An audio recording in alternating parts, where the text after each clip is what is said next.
turn to Matthew. Matthew chapter 25, 1 to 13. Okay. This parable is the continuation of the Lord Jesus Christ discourse regarding end times, chapter 24. So I will be reading the whole verses so that we will be able to understand and grasp the whole story regarding these 10 virgins. It says here in chapter 25, Matthew 1 to 13, verse 1. Then shall the kingdom of heaven be likened unto 10 virgins. Other translation, they translated this as bridesmaid, 10 bridesmaids, which took their lamps and went forth to meet the bridegroom. Verse 2, and 5 of them were wise, and 5 were foolish. They that were foolish took their lamps and took no oil with them. But the wise took oil in their vessels with their lamps. While the bridegroom tarried, they all slumbered and slept. And at midnight there was a cry made, Behold, the bridegroom cometh. Go ye out to meet him. Then all those virgins arose and trimmed their lamps. And the foolish said unto the wise, Give us of your oil, for our lamps are gone out. But the wise answered, saying, Not so, lest there be not enough for us and you. But go ye rather to them that sell, and buy for yourselves. Verse 10. And while they went to buy, the bridegroom came, and they that went ready went in with him to the marriage, and the door was shut. Verse 11. Afterward came also the other virgins, saying, Lord, Lord, open to us. But he answered and said, Verily I say unto you, I know you not. Last verse. Watch therefore, for ye know neither the day nor the hour wherein the Son of Man cometh. Thank God for this parable. Let's pray first, or I would proceed. Father, we commit ourselves this evening as we study this portion of your word regarding the 10 virgins. May you help the servant, knowing that he can do nothing without the help of the Holy Spirit, just depending and trusting upon your understanding. May you, God, illumine our hearts, our minds, that we may be able to understand spiritual truths. Without you, cannot comprehend spiritual truths. Just depending and trusting upon the leading of the Holy Spirit. May you, God, bless us this evening to be able to understand this parable, that we may apply it in our daily lives. In Jesus' name, Amen. Okay.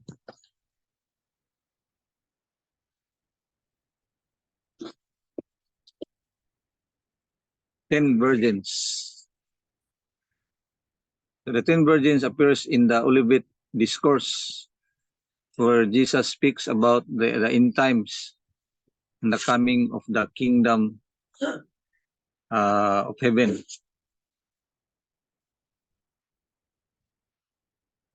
This wedding actually is quite different from the way the Western wedding.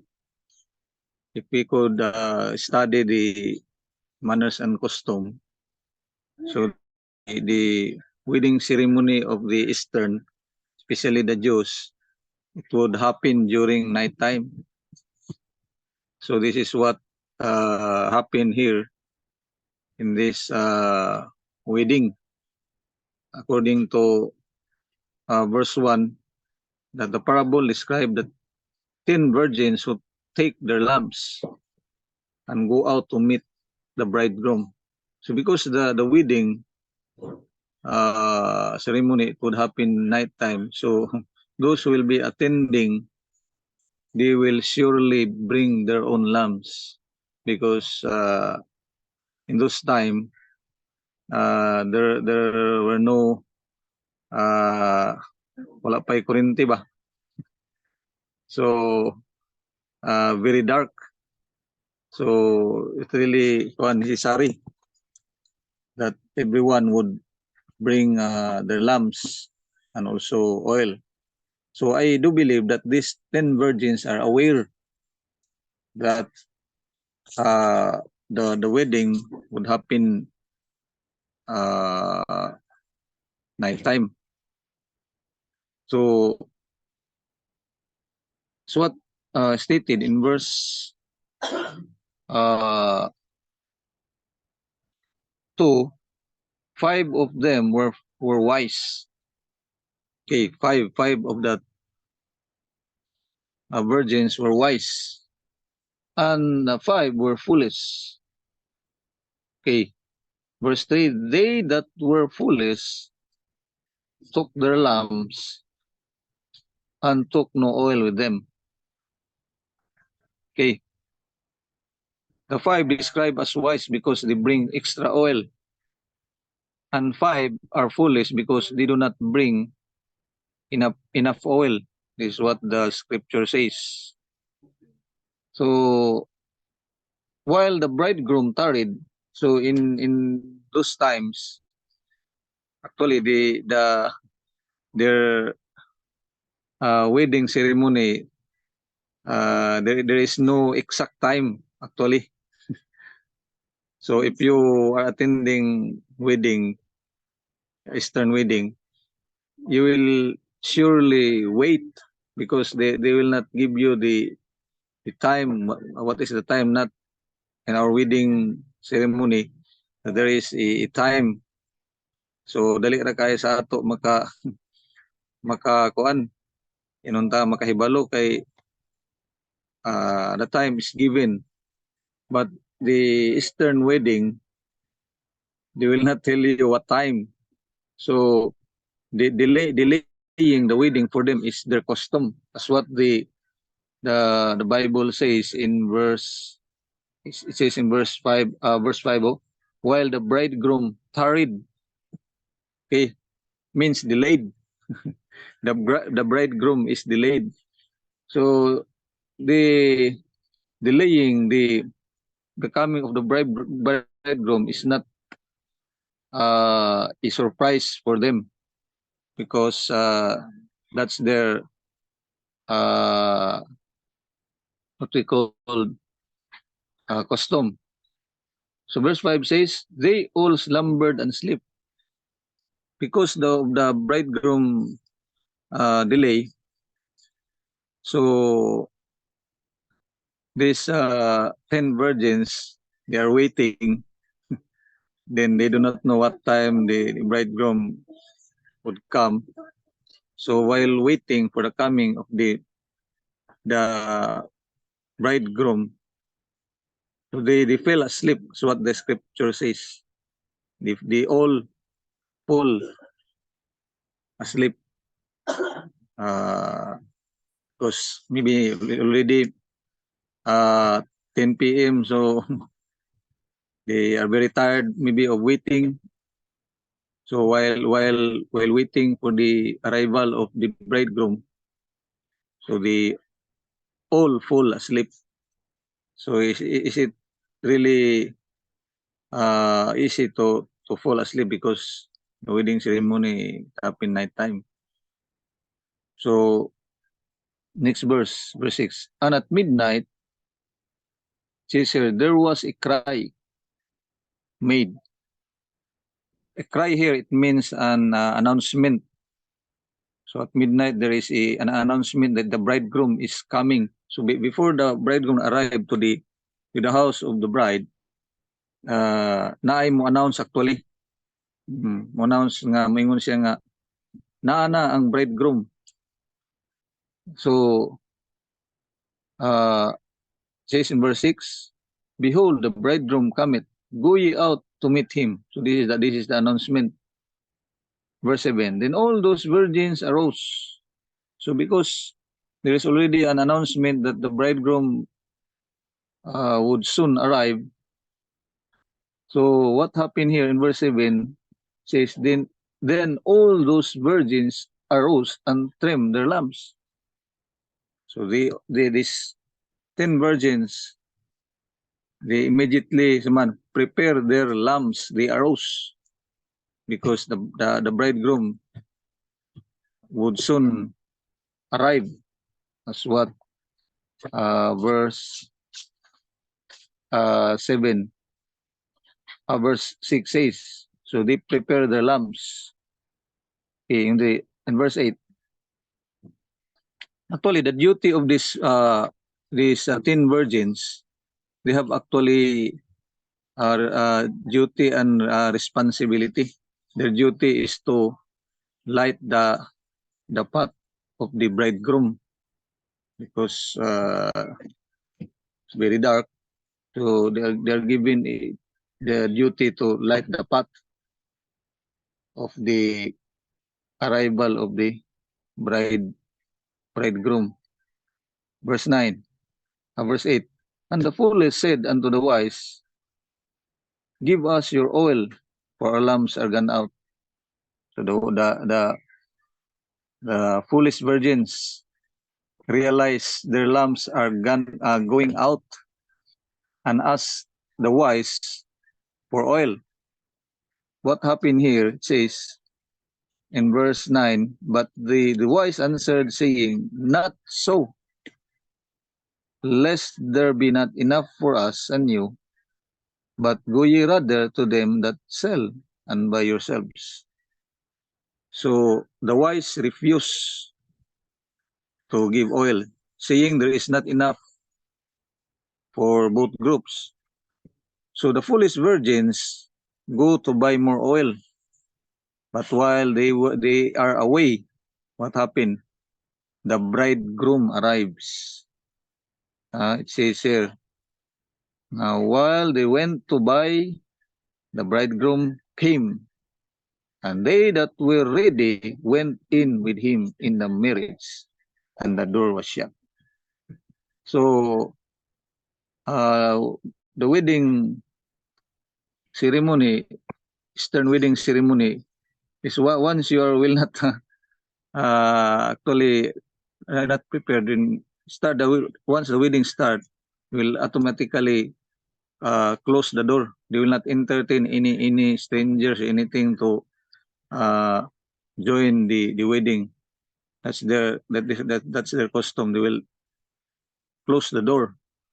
This is what happened here in verse 10, the last phrase, the door was shut. Verse 11, after came also the other virgins. Okay, the wise virgins who are ready go in with him to the wedding feast. Now, when the foolish virgins return, says in verse 11, after all came also the other virgins, saying, Lord, Lord, open to us. So they beg, asking to open the door. Says here, so what happened in verse 11 says, but he answered and said, verily I say unto you, I know you not. So when the foolish virgins return, they are denied entry. So they are not allowed to enter anymore because the door was already closed. And the bridegroom says he does not know them. So this is the very hurting statement that the bridegroom says he does not know them. So verse 13. Watch ye therefore, for ye know neither the day nor the hour wherein the Son of Man cometh. Okay, I give you the symbolism. The virgins here actually is the 10 virgins represent the members or uh, believers of the church who are awaiting for Christ's return. The wise virgin represent genuine believers. Okay, but the foolish virgins, the other 5 foolish virgins, represent professing believer. They are not a real believer, but they are attending church, but they are not genuine believer. Okay, lamps and oil. Lamps represent the faith and good works of believers, while the oil symbolizes, another commentator says the oil symbolizes the word of God, and others also it refers to the Holy Spirit. Oil symbolizes the Holy Spirit. The bridegroom represents Jesus Christ. Okay? The wedding feast symbolizes the kingdom of heaven.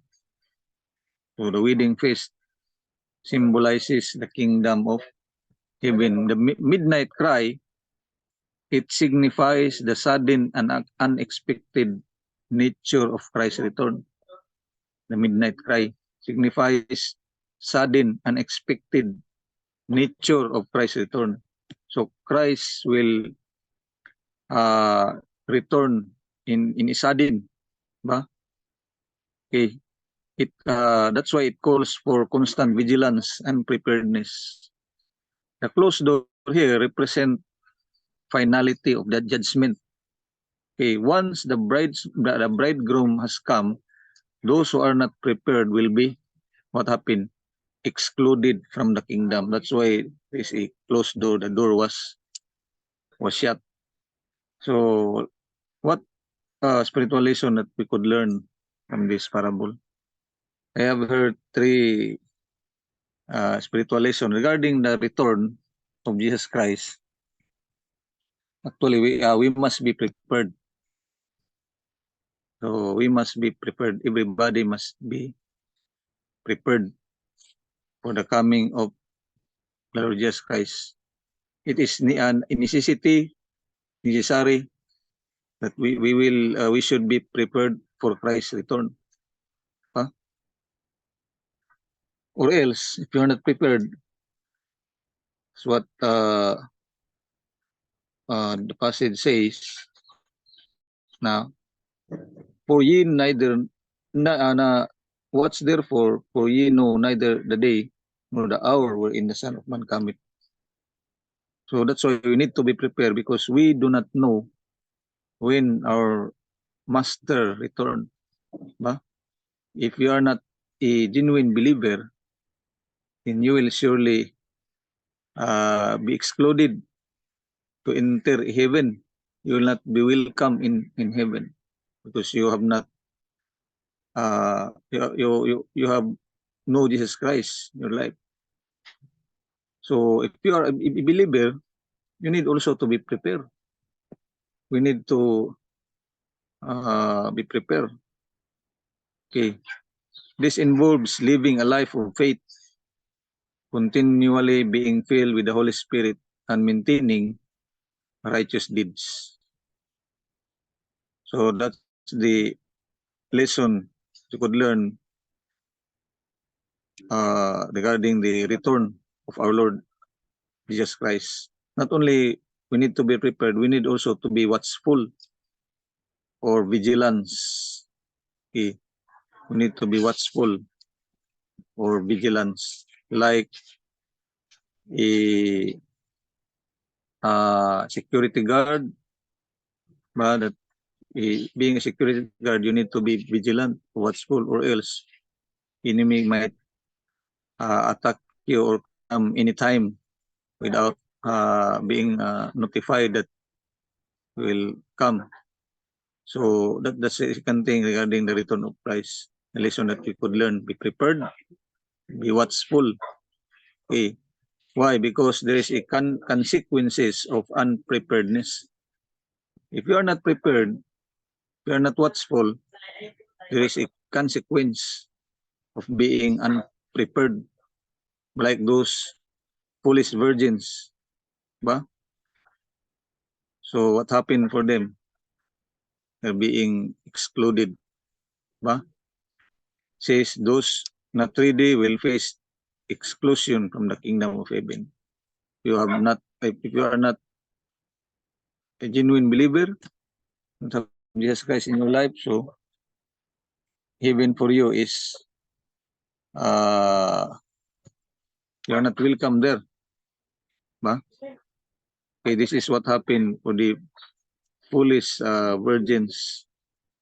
So this serves is a warning for all of us, believer and unbeliever. Okay, the second one, not only lesson from the return of Christ. The second one is responsibility. Okay, what's the responsibility of the 10 virgins?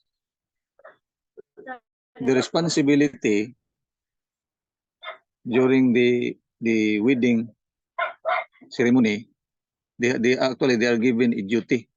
Their main duty of the virgins is to meet and light the path for the bridegroom. Okay, that's their main responsibility, to light the path, to meet and light the path of the bridegroom. Okay, so we believers, we have our main responsibility. What is our main responsibility? To let our light shine, ba? Light the path for the unbeliever, that they will see the true light, the Lord Jesus Christ. So what Matthew 5:16 says, let your light so shine before men, that they may see your good works and glorify your Father which is in heaven. So that's the lesson of responsibility. We have duties and responsibilities that the Lord Jesus Christ entrusted to us, and we must do it. We must be responsible to do what the Lord Jesus Christ entrusted to us, that duties and responsibilities. Or else we may enter heaven, but we may not receive reward, because the Lord Jesus Christ prepare a reward for us. That's what in Revelation says, that he will be coming soon, and the reward is with him. So the Lord Jesus Christ really gives us a reward. In the third one is relationship, lesson of relationship. So relationship is important. Why? Because if we don't have a real relationship with the Lord Jesus Christ, we are not welcome in heaven. We will be banned. So what the foolish virgin stated and mentioned here, that the door was shut off, they are not welcome, and the very